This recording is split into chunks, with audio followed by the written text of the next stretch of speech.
Welcome sa Dries TV. Kung interesado ka sa ganitong news, huwag kalimutang isubscribe ang ating YouTube channel. Maraming salamat! Welcome back again sa ating YouTube channel mga kakimpaw, and sa update natin ito ang pag-uusapan natin ay tungkol sa mga importanteng kaganapan kini Kim and syempre kay Paula Avellino.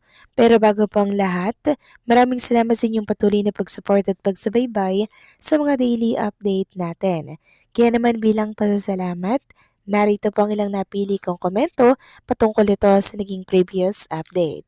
Unang komento mula po ito kay Ginang Leila Cortez. Sabi niya, bawat isa sa atin gustong privacy, kaya nararapat lang na reklamo ang mga nagvi-video lalo na sa harap ng bahay mo. Siyempre, maalerto ka kapag ganoong makikita mo at obvious na sadyang target ang bahay ni Pau. Good action, Pau, reklamo sa kinauukulan. Ingat lang palagi, Pau. With Kimi vote of you, laging mag-ingat.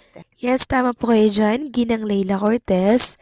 Kinakailangan talagang ireklamo yung dalawang tao po na nagmamatyag sa bahay po ni Paulo Avellino. So mahirap na po makampante sa panahon ngayon mga kakimpaw, lalo't higit hindi natin alam ang tumatakbo sa bawat isipan ng mga taong ito. Kaya tama lang na isumbong talaga niya sa pulis or sa kapulisan itong mga taong ito na araw-araw pong minamadmanan, nagbi-video, nagbi-picture sa harapan po ng kanyang bahay. Meron ba silang hinahanap na impormasyon kay Paolo Avellino?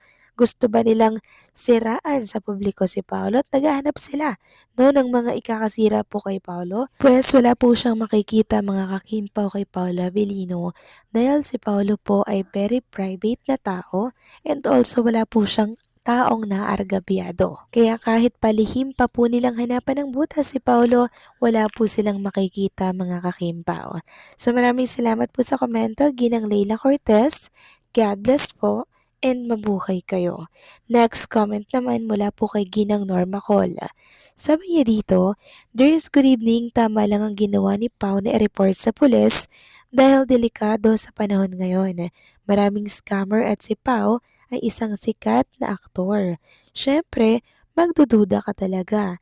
Tama ang sinabi ni Pau na nagmamanman ang mga ito. Sa isip ko lang, Ders, baka may nag-utos sa mga babaeng ito at kung ano ang kanilang makita para sa kanila negatibo, ipagkakalat nila yan para mapag-usapan ng media. Ang nakita nila sa bahay o kay Paulo yung mga bashers. Gusto nilang i-down si Paulo. Buti na lang, ipinaalam agad ni Pau sa mga pulis. Sana may resulta agad. Ipagdasal natin ang Kim Pau. Ito ang may tulong natin sa kanila. God bless Kim Pau at iyo din, Ders. Maraming salamat. Maraming salamat po sa komento, Ginang Norma Col. Tama po ang inyong mga sinabi dito na dapat at tama lamang talagang i-report sa pulis ang dalawang taong natagpuan po na nagmamanman sa bahay ni Paulo ng ilang araw. Tama yun kasi delikado na po ang panahon ngayon mga kakimpaw. Talamak na po ang krimen, lalo't higit si Paulo po ay isang public figure. And kung gusto naman nila mga kakimpaw ay hanapan po ng negatibo si Paula Avellino para siraan at ipagkalat sa mundo ng social media, mapapahiya lang sila mga kakimpaw kasi wala naman pong tinatagong masama and syempre negatibo si Paulo. Si Paulo po kasi parang si Kim Cho yan. Busilak ang kanyang puso and syempre pag tumutulong, hindi na lamang po pinapaalam sa media or sa publiko kasi ang tunay na pagtulong, tahimik lang yan. So maraming salamat po sa komento, Ginang Norma Col. God bless po sa inyo and mabuhay kayo. So eto na nga, pag-usapan na natin mga kakimpaw, mga topic po na nakalap natin. Sa gabing ito, tunahin na nga natin pag-usapan ng headline po ng PEP. Tungkol ito kay Paula Avellino. Ginawan po nila ng write-up si Paulo na kung saan nagreklamo nga daw po sa dalawang personalidad na natagpuan na paali-aligid sa kanilang tahanan. Ayon dito, kapamilya actor Paolo Avellino shares photo of alleged stalkers of his home. Since ilang araw nyo na rin po na kinukuhanan ng picture and video yung labas ng bahay namin. So nakuha ng atensyon ko mga kakimpaw, yung sinabi po ni Paula Avellino na labas ng bahay namin. Ibig sabihin, sino yung kasama niya dito mga kakimpaw? Bakit niya tinawag na bahay namin ito? Yung mga magulang naman po ni Paulo nasa Baguio. Or baka naman bahay ito na magulang niya sa Baguio? Or bahay ito ni Paula Avellino dito sa Kamaynilaan. Kasi tinawag niya po itong sa bahay namin. Ibig sabihin, may kasama po siya dito. Sabi tuloy ng isang netizen, yeah, I think sobra na ang pagkagusto niya kay Paulo, lalo na naging obsession na. Most of the time, hindi maganda ang kahinatnan ng obsession dahil hindi mo na makokontrol ang sarili mo. Gusto mo ikaw lang ang magmamayari sa isang bagay o tao. But let's hope na in this case or issue, wala namang ibang intensyon na hindi mabuti ang fan na ito at titigil nito. So kung obsession man nga po ang dahilan nito mga kakimpaw, hindi po yun magandang pakinggan. Mas mainam pa rin po talaga na makasiguro si Paolo kaya anuman po ang rason ng naturang netizen na nagmamatyag sa kanilang tahanan. Samantalang next topic naman tayo, pag-usapan naman natin ang tungkol dito sa taon-taong inaabangan po ng mga Kimpaw fans.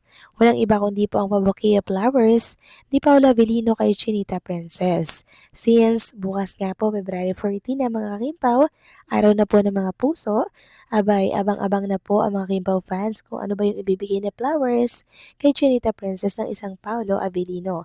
And maging ako, isa na din po ako sa nakaabang mga kakimpaw sa ibibigay po ni Paulo at sana po i-flex or ibahagi yun ni Chinita Princess sa kanyang social media account. Kasi kahit yun lang mga kakimpaw, masaya na po tayo sobra. Samantalang kanina naman mga kakimpaw, bago po mag-showtime si Chinita Princess, so pinost niya po itong kanyang pag-gym na kung saan binubuhat niya po mga kakimpaw yung sobrang bigat.